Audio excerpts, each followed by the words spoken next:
Hi everyone, welcome to this video in which I would like to share why I ended up choosing driving Beater after, having experienced or perhaps even fulfilled my own dream of having some nicer, newer, modernish car that I had for past 6 years, and why it didn't motivate me to upgrade after it for something newer. Rather, it actually revealed to me that perhaps looking for something a bit older but in good shape is the way to go for me. So before buying my modernish, even though it wasn't really some high-spec car, don't get it too wrong, it was just a decent, up-to-date car at that time, cruise control, keyless, and all these features that are so common nowadays. I really had this, thirst and desire to experience what it's like to have a car like that. I thought it would be, so thrilling and so fulfilling and I don't know what. And it would just make life's quality so much better. And, just this crazy expectations we get from things. And the reason why I went back to old cars is basically because I didn't really feel that much of an improvement. All I felt is maybe a little bit better, facade to arrive in. So basically it was all external validation based, and all I actually felt was the higher bills for maintenance of such car. And I will get to the point why I actually ended up in this car, because it is half involuntarily and half voluntarily. So I had that car for 6 years and I maintained it, I would say, very, very frequently, very regularly, and I really didn't cheap out on anything regarding the mechanical condition of that vehicle. And just when I put €700 new brakes, or all four discs and pads, just when I got new €400 tires, and in very recent time I swapped the suspension springs in the front, the car got electronically totaled. And that's when it really hit me how fragile these cars actually are. Because I took greatest care of the mechanical parts, because you can estimate what needs to be changed. Also, when it breaks, you can see, hey, this needs a swap, like the springs in front. But how do you even measure on a car a condition of electronics? So one day I get into a car and it's cranking very, very slowly. It doesn't want to start. It even actually initially refuses to start. Then I press the start button again and it cranks finally and starts. I have series of these weak starts where it's like cranking slowly the starter and then it eventually catches up. So first thing I can think of is, the battery is 3 years old. Maybe it's just not giving enough, supply that the starter needs. Let me swap it. No big deal. I changed the battery, and the first start after the battery swap, I smell something burning. Something just melts in the car, and the car wouldn't even crank anymore. No cranking noise of the starter. So what I do is I tow it to my mom's cottage, because it's the closest place where I have space and tools, and I swap the starter. So I get the starter swapped, get in the car, press the button, it's cranking beautifully, but there's no ignition going on. So I check the sparks, there's no spark. I check the fuel lines, there's no fuel being delivered to the engine.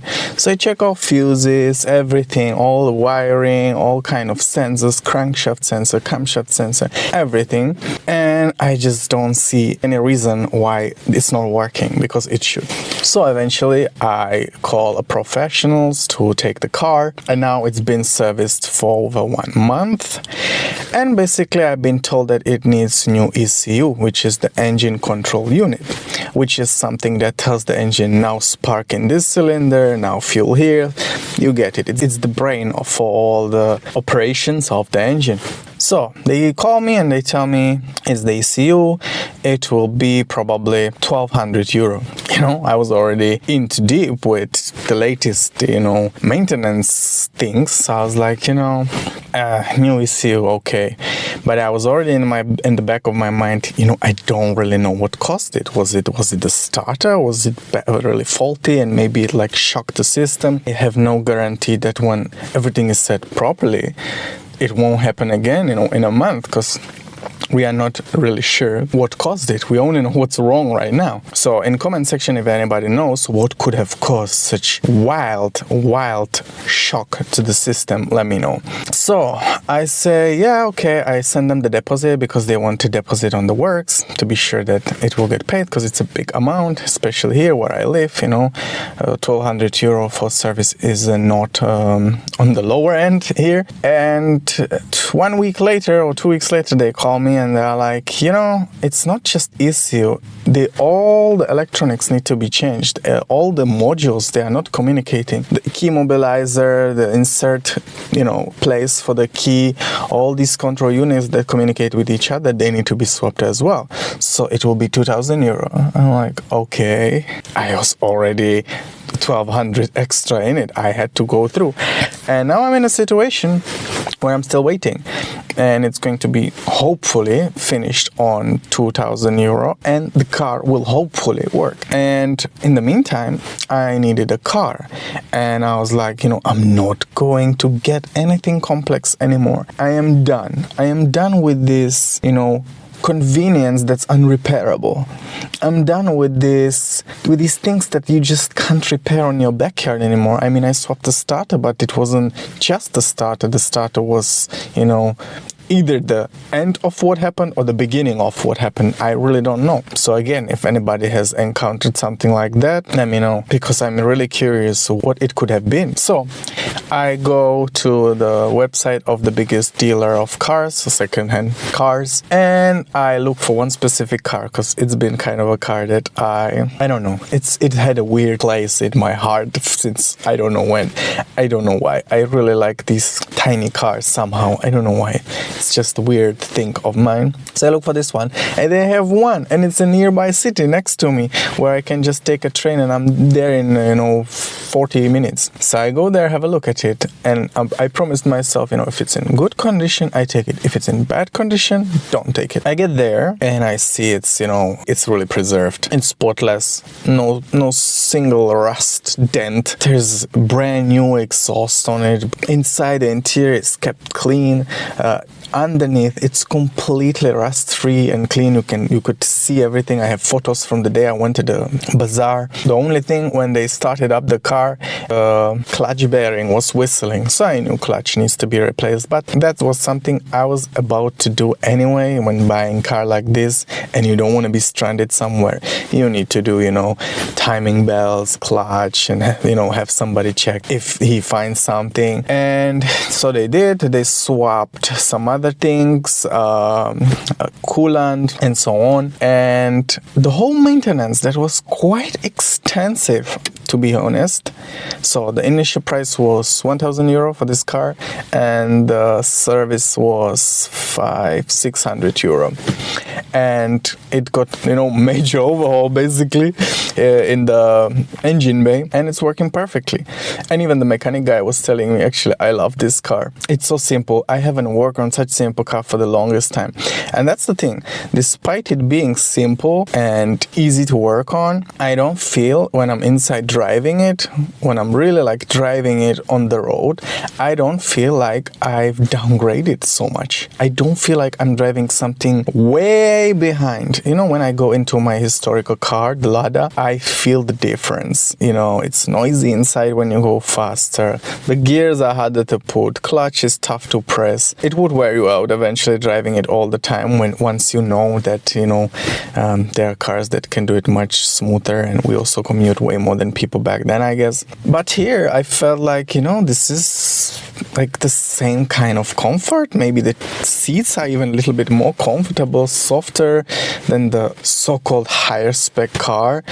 I was really trying to see it with my optics that are stripped of what the social pressure is telling me to believe. And it's been really a weird revelation to me that, and in a way liberating, that I don't actually desire to chase novelty anymore. And I'm kind of happy with myself because, you know, it's all this spiritual pride where you try to be modest, try to, you know, not desire and so on. And now I'm in a position where I can naturally feel that it is really my choice, it is really my preference, it is really something I've matured into, rather than, you know, being in a position where you have to settle for something because you can't have any other option. I can very much well go into a dealership today and buy a brand new car, but I just am not really sold for that. I don't desire it. I don't want it. I don't see the benefit of it. It's really quite funny because it's crazy how in this society it's almost unbelievable that somebody would by choice drive something like this. I see it especially when I drop my baby in the kindergarten and she goes into this Montessori kindergarten / school. And there's all these fat cats, you know, bringing their kids in the X5, X6, all these cars. And I'm there with my beater. I almost see, you know, how they pity me.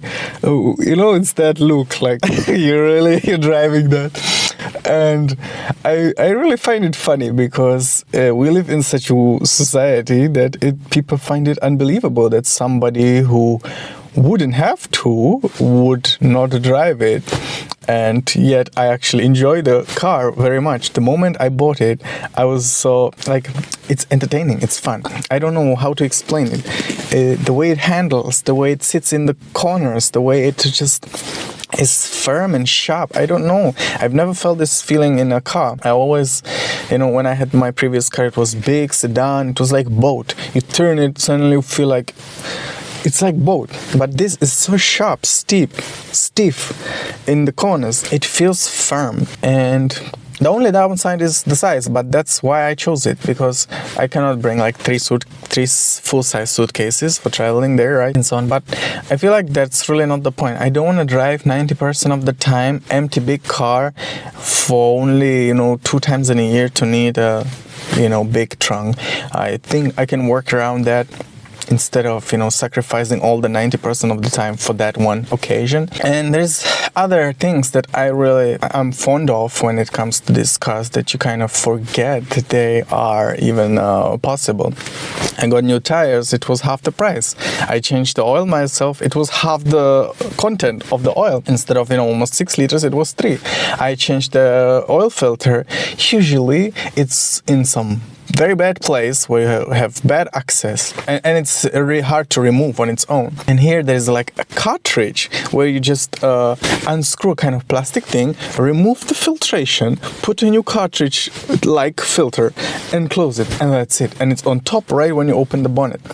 There's just things where you feel like these cars were still made in a way to serve people and not shareholders, because the so-called now resonated right to repair is definitely very much felt here. And you feel that this was not built to be obsolete in few years. Everything here works. So it's kind of that feeling that you're not stressed whatever happens with this car. Whereas with the newer cars, you're like, oh my god, I never know what this one will come out with on me, because it has so many things and they're hard to access, and maybe they are even unrepairable, and who knows, they will tell you it's not worth repairing, blah blah blah, ddd. And I see a lot, at least in my algorithm world, people solving the topic of my forever car, which is basically people are really disappointed with the purchase of their new cars.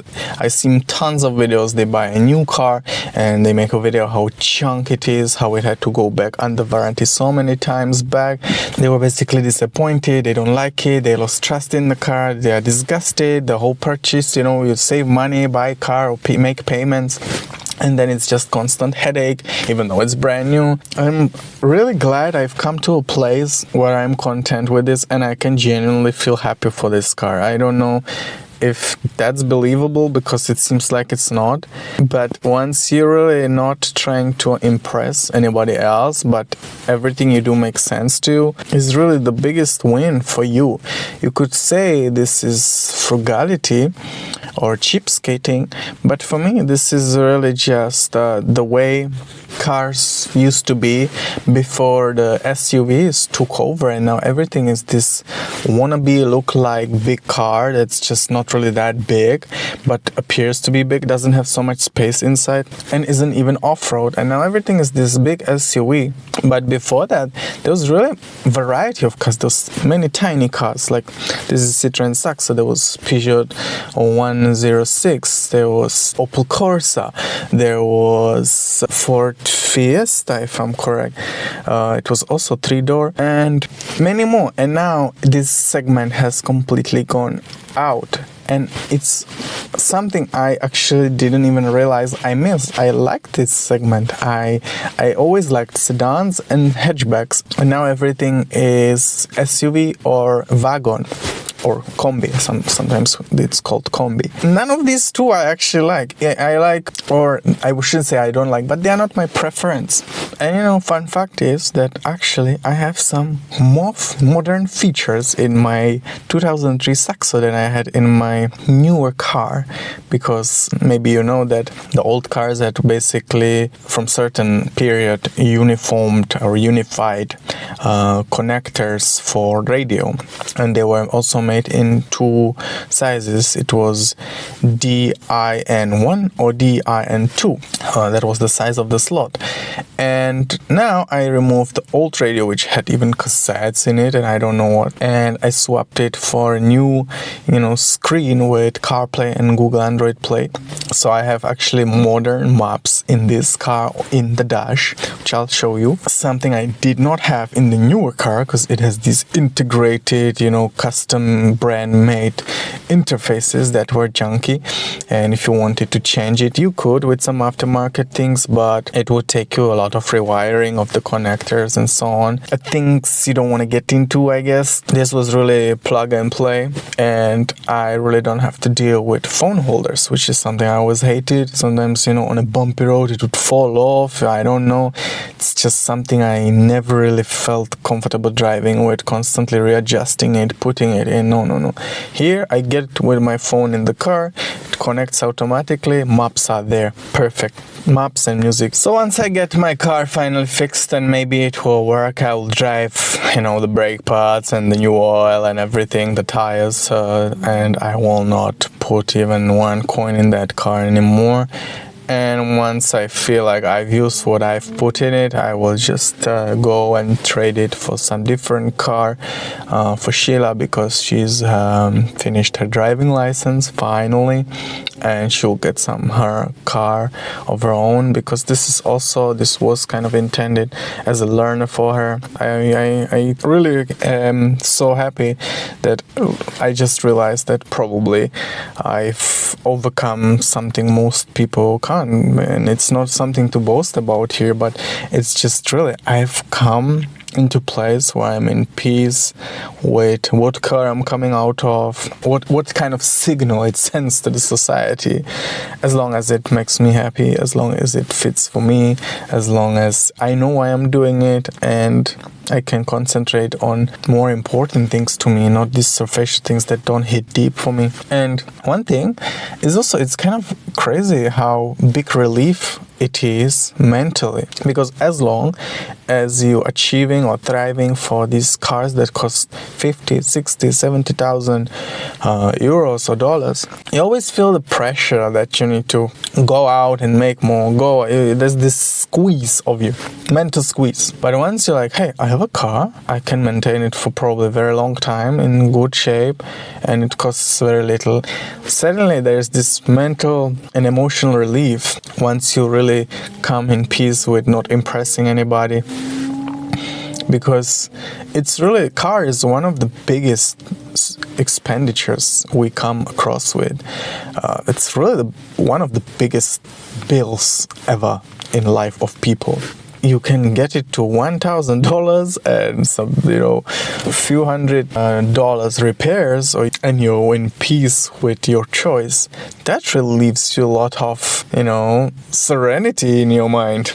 But again, I think it's not for everyone, but I recommend people to search what, owners of new cars say about their experience of new cars, because you might really be disillusioned about the fact that new cars don't equal functional cars necessarily, or reliable cars, let's say it that way. The thing with modern cars is there's constantly this race to seek how to reduce cost of the car and keeping the price same. So eventually I've seen something as crazy as engine oil pan from plastic. I mean, nobody would have thought about that. And I feel like this is from era where engineers were allowed to be engineers, and they were doing it with their engineering consciousness, because engineer in his mind wants a functional thing.